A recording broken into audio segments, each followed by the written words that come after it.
Assalamualaikum warahmatullahi wabarakatuh. Salam sejahtera untuk kita semuanya. Bertemu lagi dengan saya, M. Ariza Eka Wishendra, di mata kuliah Teknologi Pemasaran. Hari ini kita akan membahas bagaimana menggunakan beberapa fungsi-fungsi dalam Excel, terutama sekali fungsi-fungsi terkait dengan conditional formatting. Apa itu conditional formatting? Conditional formatting adalah format-format yang kita berikan kepada data supaya data tersebut bisa tergambarkan dengan lebih jelas. Istilahnya kalau misalnya saya bilang adalah data tersebut nanti akan berbicara lebih banyak apabila kita berikan fungsi conditional formatting. Nah, materi ini sebenarnya melanjutkan materi pivot table yang sudah kita pelajari sebelumnya. Jadi rekan-rekan semuanya tolong diingat kembali bagaimana caranya untuk bisa menggunakan pivot table. Baik, saya akan langsung ke aplikasi atau software dari Excel sendiri untuk bisa menunjukkan bagaimana caranya menggunakan fungsi conditional formatting pada pivot table. Baik, saya akan klik di sini rekan-rekan semuanya. Ya, klik. Oke, kita akan bertemu dengan data ini ya. Data yang sebelumnya sudah pernah kita analisis, cuma kita akan melengkapi lagi bagaimana cara kita untuk menggunakan dan melengkapi pivot table yang sudah kita buat. Sama seperti sebelumnya, kita akan menggunakan pivot table dengan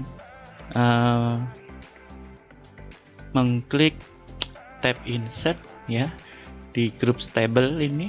Di sini ada pivot table, klik saja ya. Kemudian select table or rank ya, ranknya sudah ada. Kemudian choose where you want the pivot table report to be placed ya. Kita buat di new worksheet, di oke saja ini. Oke, kita akan menemukan sheet 1 ya, keluar sheet 1. Di sini adalah area kerja dari pivot table ya. Di sini ada pivot table field. Yang akan kita analisis adalah volume penjualan ya, volume penjualan dari sebuah perusahaan. Di sini saya coba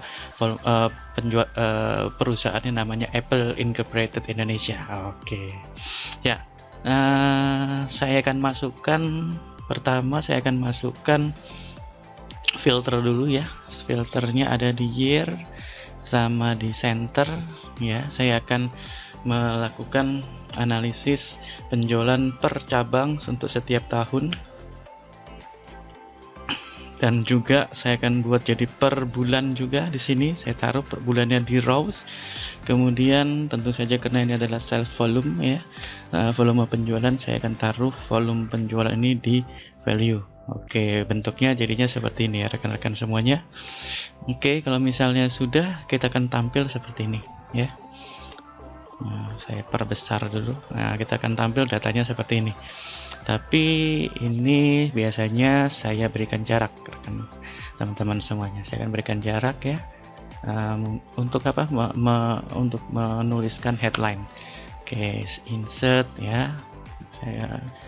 Saya klik ini aja, klik ya. Saya seleksi ini, lalu klik insert. Nah, saya buat dari 1, 2, 3, 4. Nah, ini untuk membuat headline. Pertama, saya akan buat headline terlebih dahulu. Namanya sales performance of Apple Incorporated Indonesia year 2009 until 2010. Oke. Caranya seperti ini. Saya pertama akan insert picture terlebih dahulu ya, logo. Saya akan cari logo daripada Apple. Katanya saya punya di sini ya, di save picture katanya. Oh bukan, di picture katanya ya. Oke, di sini ada insert. Nah, ini ada logo, Apple di sini nih. Saya akan perkecil, oke, supaya fit dengan area kerja kita. Oke, sini ya. Saya besar dikit lagi. Oke. Nah, masuk seperti ini. Oke. Kemudian setelah ini saya akan buat headline-nya. Saya coba masuk ke tab insert. Di sini ada text box ya. Ada text box, klik saja text box-nya. Klik di sini ya. Namanya sales, baik kapital aja, sales performance of Apple Incorporated Indonesia. Nah, Indonesia year 2009 2010. Oke, ini saya buat, jadi saya seleksi jadi bold, ukurannya saya perbesar, ininya cukup mungkin ya, kita lihat dan masukkan. Oh, masih bisa dibesarin datanya jadi 16. Oke, good, seperti ini, pas benar ini. Oke, nah ini kita sudah jadi ya. Di sini ada headline, kemudian ada year, center, row label, sum of volume. Ini saya rubah lah ya, row label sini jadi month. Oke, month. Di sini ada namanya sales volume. Oke, saya buat ya desainnya, klik saja di datanya, desainnya, jadi biar lebih menarik saya buat desainnya seperti ini. Desain saya pilih yang ya ini kelihatannya ya menarik nih. Oke, klik saja. Nah, jadi kita sudah jadi untuk pivot table kita. Akan tetapi tentu saja pivot table ini perlu kita perbaiki lagi supaya tampilannya lebih menarik, supaya datanya bisa lebih dipahami oleh audiens kita. Kemudian ini kan belum ada pemisah ribunya ya, saya coba berikan perintah untuk ada pemisah ribunya. Saya seleksi saja semuanya, kemudian saya klik di sini ya, ada comma style, klik saja, klik. Nah, ini dia. Jadi ini lebih terlihat jelas ya, ini juta atau ribu atau miliar, ini kelihatannya semuanya juta ya, 54 juta sampai 429.895.063. Nah, ini. Tapi biasanya bagi saya ya, rekan-rekan semuanya, ini data masih terlalu rumit. Ingat, kita pada saat menyajikan data, sajikanlah data sederhana mungkin supaya orang lebih mudah untuk bisa memahaminya. Nah, gimana caranya supaya ini jadi lebih mudah untuk dipahami? Ini kan pakai bahasa Inggris, jadi kita coba jutanya pakai bahasa Inggris. Ini akan saya persingkat. Cara mempersingkat, saya kan nggak butuh nih berapa ininya ya, sampai koma-komanya ini, sampai ke belakangnya ini nggak butuh kelihatannya. Saya butuh yang lebih ringkas gitu kan ya. Saya buat seperti ini nih. Saya akan meringkas data ini ya. Saya akan seleksi semua yang bentuknya numerik ini, kemudian saya klik kanan, mouse saya klik, nanti masuk ke format cell. Oke, sudah masuk ke format cell, klik saja. Nah, teman-teman semuanya nanti lihat ya, akan keluar format cellnya seperti ini ya. Format cell itu adalah salah satu conditional formatting untuk setiap cell yang akan kita representasikan datanya. Oke, kalau misalnya sudah, tinggal masuk ke custom. Di sini ada custom, klik saja custom, kita cari ke atas nih. Nah, ini cara atau trik yang pernah saya temukan untuk bisa menyederhanakan data ya. Nanti cari yang ini teman-teman ya, pagar, koma, pagar 0. Nah, ini dia ya. Saya akan berusaha untuk menghilangkan jutanya ini nih. Nah, jadi supaya terlihat 54 juta saja. Maksudnya apa? Nanti kalian lihat ya. Saya akan lihat di sini nih. Ini kan ada koma. Jadi yang memisahkan ribu itu koma, seperti ini ya. Nah, nanti tinggal saya masukkan di sini saja, kayak saya masukkan dalam kotak ini, klik gitu kan ya. Ini masing-masing komputer kalian mungkin bisa berbeda. Ada yang memisahkan ribunya itu titik, ada yang koma. Kalau misalnya koma itu formatnya adalah format US. Kalau misalnya titik itu biasanya format Asia gitu kan ya. Karena komputer saya menggunakan format US, jadi saya pakai koma di sini. Jadi saya taruh di sini kursor saya, kemudian saya ketik ya, koma ya. Nah, lihat ini hilang ya. Lihat ini ya, hilang dia. Juta di belakang, ribu di belakangnya. Maksudnya di sini adalah setiap koma mewakili ribu. Jadi pada saat kita tambahkan koma di sini akan mengurangi ribu, tapi tidak merubah nilainya gitu kan ya. Hanya dihilangkan untuk direpresentasikan dengan simbol lain seperti itu. Tinggal klik ya, klik hilang ya. Jadi 55 juta. Nanti saya kasih spasi.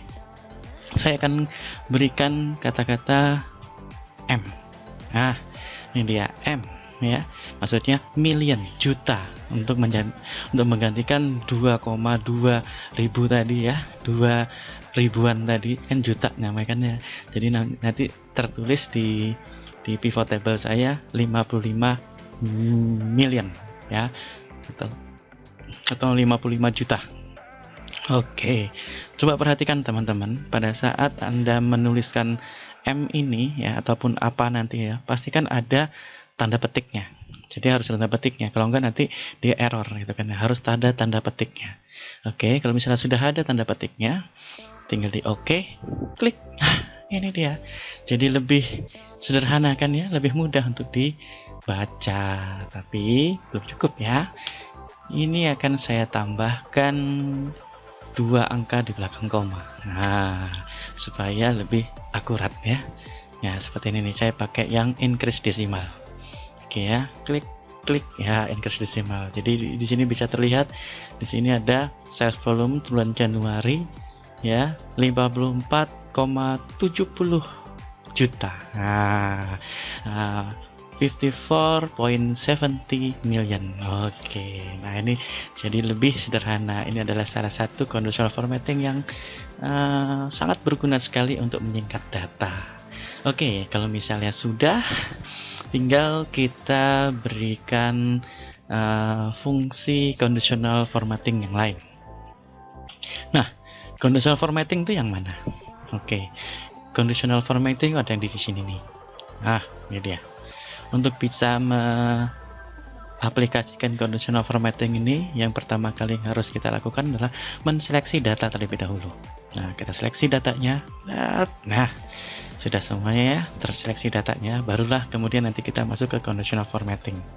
Di conditional formatting ini ada beberapa perintah. Oke ya.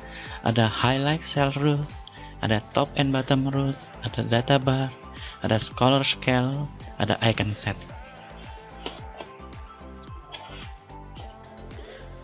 Yang akan kita pelajari terlebih dahulu, mungkin kita akan belajar yang data bar, color scales, and icon set. Nah, supaya rekan-rekan nanti bisa memberikan arti kepada data kalian, memberikan gambaran pada data kalian. Ya, lihat di sini ada berbagai macam bentuk gambar yang bisa kalian aplikasikan di dalam data kalian. Oke, kita masuk ke data bar. Oke, ini data bar. Nah, di data bar itu ada dua tipe, ada gradient fill, ada solid fill. Kalau gradient fill nanti ini kita data bar conditional formatting kita bentuknya adalah warna gradient. Jadi dari ujung sana itu tebal sampai ke ujung berikutnya itu agak tipis, gitu kan. Contohnya seperti ini rekan-rekan. Ya, ini ya. Bisa hilangkan dulu, saya klik. Nah, ini lihat ya. Ya, ini dia, ini ada warna gradasinya gitu kan ya. Ada warna gradasinya. Berbeda dengan conditional formatting yang solid fill. Dia solid, dia warnanya warna tegas gitu kan ya. Dia nggak ada gradasinya seperti ini. Teman-teman silahkan untuk memilih mana conditional formatting yang kelihatannya cocok untuk data kalian. Nah, seperti itu. Oke. Conditional formatting ini juga bisa dipadukan dengan conditional formatting yang lainnya. Nah, contohnya saya akan menggunakan icon set. Icon set ini merupakan conditional formatting yang bentuknya icon-icon. Nah, lihat dia, ada icon yang bentuknya panah, ada yang bentuknya bulat-bulatan, ada indikator, ada rating gitu kan ya. Serah rekan-rekan mau menggunakan yang mana. Saya akan coba menggunakan yang rating. Oke, klik saja. Nah, ini terlihat rekan-rekan semuanya, data Anda terlihat sudah bisa terlihat mana yang tinggi, mana yang rendah, mana yang tinggi banget, ini kan ya, direpresentasikan oleh bar, direpresentasikan juga oleh beberapa indikator atau beberapa rating di sini nih. Lihat yang tinggi penjualannya ratingnya full, ya full, yang rendah penjualannya ratingnya ya cuma so-so ini aja lah, banyak kosongnya, 33 cuma ratingnya 1, seperti itu ya. Oke. Ada satu lagi yang conditional formatting yang belum kita buat, namanya color scale. Ini juga bisa ditimpa sebenarnya. Lihat ya, nah ini dia. Cuma saya tidak menyarankan rekan-rekan semuanya menimpa terlalu banyak conditional formatting. Karena apa? Ingat tadi, data harus direpresentasikan dengan sederhana. Jadi gunakan 1 atau 2 lah ya. Kalau saya sih biasanya tetap menggunakan cuma 1 gitu kan ya. Walaupun bisa dikombinasikan, kadang data yang lebih yang sederhana, yang simple itu mudah untuk dimengerti gitu kan ya. Nah, kalau sudah kadung seperti ini, sudah terlanjur sini, udah banyak coret-coretannya, gimana caranya supaya menormalkan kembali atau menghapus conditional formattingnya? Karena kalau misalnya dihapus nggak bisa ini ya, nanti error dia. Nah, caranya gini, kalian seleksi lagi ya, teman-teman, masuk ke conditional formatting. Nah, di sini ada clear rule. Nah, kalian bisa pilih clear rules berdasarkan seleksi Anda, atau clear rules semua entire sheet ya, atau clear rules untuk pivot table ini saja. Kalau di sini saya akan coba yang kita pilih saja lah, clear rules from selected cell. Oke, klik aja. Nah, hilang semua ya, sudah bersih lagi. Oke, kalau misalnya sudah bersih, coba kita lihat ya, kita seleksi lagi bagaimana cara menggunakan color scale. Nah, color scale ini seperti sisik-sisik ikan gitu kan ya, kayak sisik ikan. Nah, ini seperti ini nih. Oke, yang merah ini adalah yang paling rendah, yang ini adalah yang paling tinggi gitu kan ya. Ya, terserah nanti rekan-rekan mau menggunakan yang mana ya. Apakah mau menggunakan data bars, apakah menggunakan color scale, atau apakah menggunakan icon sets. Kalau misalnya tidak mau menggunakannya, bisa di hapus melalui clear rules from selected cell. Klik. Nah, ini dia, jadi bersih lagi. Oke, kalau misalnya sudah ya, conditional formatting yang ketiga di tengah ini, kita akan coba untuk memahami conditional formatting yang ada di atas ini, highlight share rules dan top and or bottom rules ya. Highlight share rule ini biasanya untuk menandai, mencari data mana yang lebih besar, lebih kecil, antara, atau sama dengan. Nah, gitu kan. Kita nanti bisa menerapkan beberapa kondisi untuk bisa menseleksi data kita. Nah, ini gunanya seperti ini, teman-teman. Untungnya data kita nggak terlalu banyak ya, ini gitu kan ya, Januari sampai Desember. Tapi kalau misal datanya banyak ya, 100 gitu kan ya, nah biasanya agak susah untuk cari satu-satu atau manual gitu kan ya, sering silap mata. Jadi kita lebih baik menggunakan otomisasi di Excel. Nah, caranya gimana? Nah, ini dia ya, kita seleksi lagi datanya ya, datanya aja, grand totalnya nggak usah. Nah, masuk ke conditional formatting, highlight share rules. Misalkan kita cari yang penjualan yang lebih dari 40 juta. Nah, oke ya, greater than. Nah, ini dia 40 juta. Oke, nah, nanti kita tandain mau apa ya. Saya kasih yang lebih dari 40 juta itu dengan red border atau ada batas merahnya. Klik. Oke.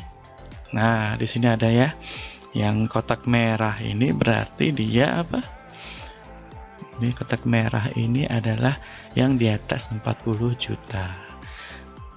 Klik lagi ya, saya seleksi lagi ya. Nah, saya highlight rule less than. Nah, ini juga sama. Misalkan kita buat jadi 20 juta atau yang antara 20 sampai dengan 50 bisa, atau sama dengan 50 bisa gitu kan ya. Nah, berikutnya setelah hierarchical rule ini di bawahnya ada namanya top and bottom rules. Top and bottom rules. Top and bottom rules itu seperti ini nih teman-teman. Ini saya hapus dulu ya. Selected. Oke, top and bottom rules ini adalah untuk mencari mana penjualan tertinggi. Misalkan di sini ya, klik aja. Ini 10 penjualan tertinggi. Nah, tapi ini bisa kita rubah. Let's say misalkan jadi 3 penjualan tertinggi. Nanti kita berikan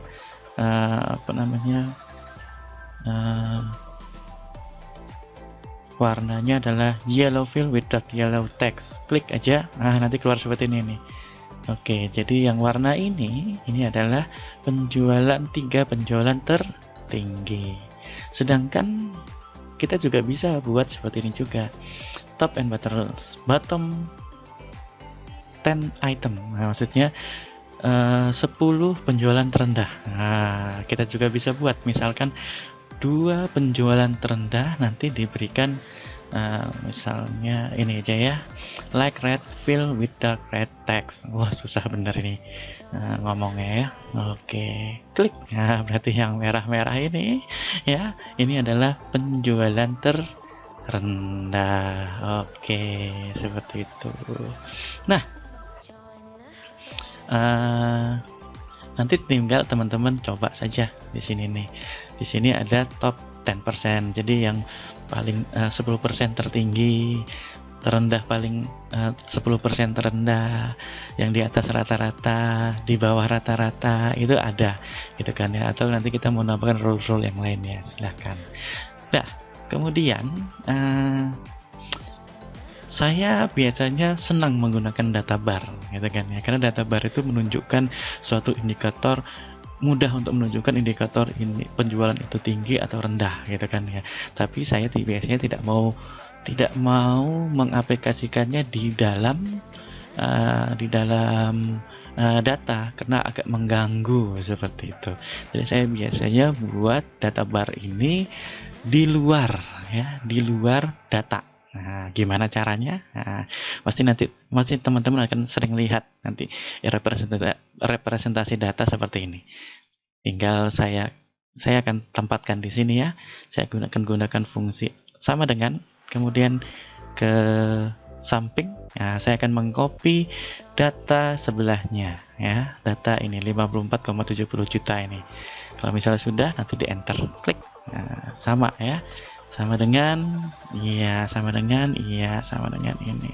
terus sampai ke bawah, sama dengan samping, sama dengan samping, enter, dengan samping, enter. Nah, seperti ini jangan bingung ya, 5,5 pangkat 10 pangkat 7 ini kan ya. Kalau misalnya kebingungan dengan ada ini, kita besarkan saja. Ini dia, ini data sebenarnya. Jangan bingung juga kalau misalnya seperti ini gitu kan ya, ada pagar-pagar, artinya kurang besar selnya. Oke, tinggal kita besarin aja misalnya segini. Cukup ya. Kalau misalnya sudah seperti ini, tinggal seperti ini teman-teman, seleksi lagi ya, masuk ke conditional formatting, kemudian masuk ke data bar. Saya coba pakai warna kuning ya, yang gradient, orange ya. Oke, klik ya, seperti ini. Oke, kalau misalnya sudah, sama pak, sama persis. Iya, sama persis, belum kita kasih triknya. Cara triknya gimana?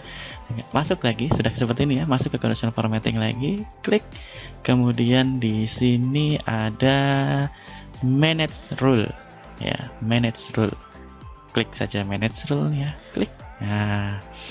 Kalau misalnya sudah, nanti klik saja data bar yang ini ya, klik, kemudian di sini ada edit rule, klik.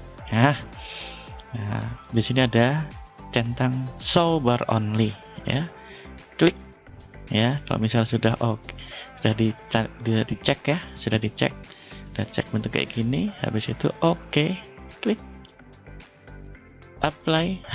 Lihat ya, hilang ininya, angkanya. Kalau misalnya apply, Nah, seperti ini teman-teman. Biasanya saya buat seperti ini juga. Ada kata-kata indicator. Nah, indikator ya. Oke, terus habis itu saya akan, ini kan nggak sama nih, format yang ini sama yang indicator sama self volume, saya samakan. Caranya gimana? Gunakan format painter.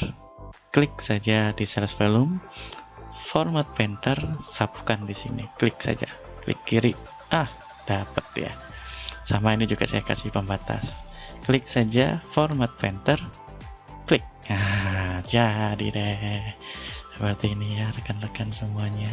Saya panjangin lagi. Gitu kan. Nah, apa yang bisa ditambahkan lagi ya? Oh ya, saya akan menambahkan juga, nih saya tata seperti ini ya. Saya akan menambahkan juga sparkline. Sebelumnya kita sudah menggunakan sparkline ya. Nah, diingat kembali cara menggunakan sparkline. Di sini saya akan juga tunjukkan variasi penggunaan sparkline. Jadi saya buat seperti ini rekan-rekan. Oke, saya tempatkan di sini ya. Kemudian masuk ke tab insert. Oke, tab insert. Kemudian nanti di sini ada sparkline, group sparkline. Kemudian tinggal kita masukkan saja line. Oke, kalau misalnya sudah seperti ini, data ranknya yang mana, rank datanya mau diseleksi yang mana, saya buat seperti yang di sini saja. Sudah. Nanti akan keluar seperti ini rekan-rekan. Oke, ya keluar seperti ini. Nah, ini kan Januari, Februari, Maret, Desember ya. Nah, saya akan sesuaikan juga dengan bulan ya. Kan, saya berikan jarak aja 1, 2, 3, 4. Oke, di sini saja ya. Jam. Nah, habis itu saya tarik di sini sampai dengan Desember. Oke, Desember. Oke, seperti ini. Ini saya ketengahkan. Kalau misalnya sudah seperti ini, nanti tinggal saya seleksi lagi rank cell seperti ini sampai dengan Desember. Bentar ya, saya besarkan. Oke. Saya akan seleksi lagi seperti ini sampai dengan bulan Desember. Seperti ini. Habis itu di tab home saya akan buat merge and center. Lihat di sini merge and center. Klik saja, klik. Jadi dia ya. Suatu chart tertentu dengan menggunakan sparkline, tapi ini terlalu memakan space, jadi akan saya kecilin. Nah, jadi seperti ini. Oke, besaran dikit lah ya. Oke, good, cakep ini nih. Nah, ini kan harus sama ya, sama ini ya, biar keren gitu kan ya. Tinggal saya klik lagi format painter. Saya sapukan di sini. Good. Ya, jadi kita bisa tahu nih trend line penjualan daripada si Apple Incorporated Indonesia. Ini saya percantik lagi biasanya dengan desain ya. Ada tab desain di sini. Klik saja datanya ya. Desain. Nah, saya kasih markers. Oke. Cantik ya. Seperti ini ya. Nah, tapi saya coba akan masukkan lagi sparkline baru ya, pakai yang bar ya. Sama kayak tadi, tab insert, kemudian di tab column ya. Column, klik ya, mana datanya sama kayak tadi, klik datanya di sini. Oke, tinggal oke saja. Nah, nanti jadi seperti ini. Ini saya copy lagi di sini. Di sini oke. Ini akan saya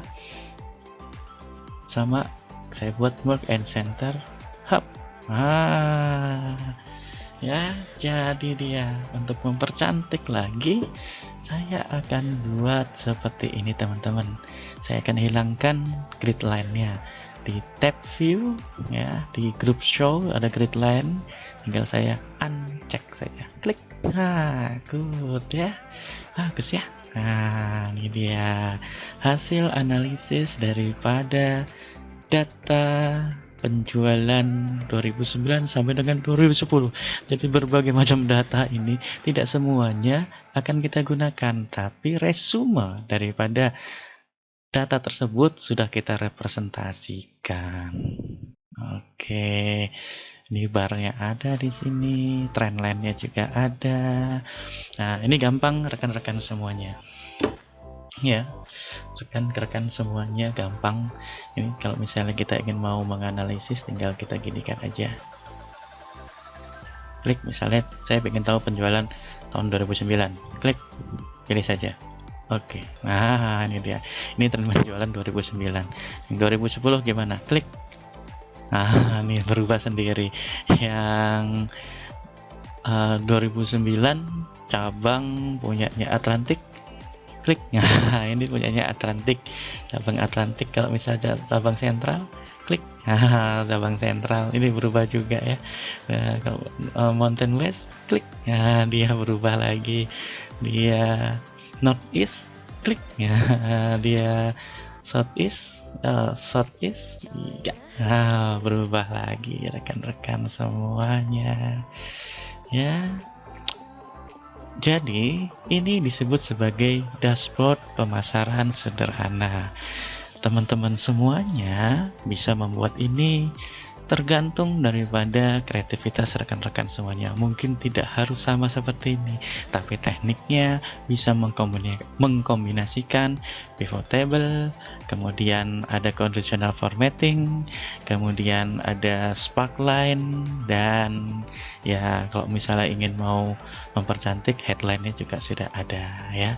Oh ya, jangan lupa ya, di sini kita berikan nama analisis 1. Oke, kita geser ya, tarik aja. Saya di analisis 1, datanya ini, hasil analisisnya seperti ini. Mau tahun 2010 juga bisa. Klik untuk yang all semua penjualan. Oke, good ya. Silakan rekan-rekan semuanya untuk membuat praktek daripada praktikum pada hari ini, dan nanti teman-teman kumpulkan di assignment ya.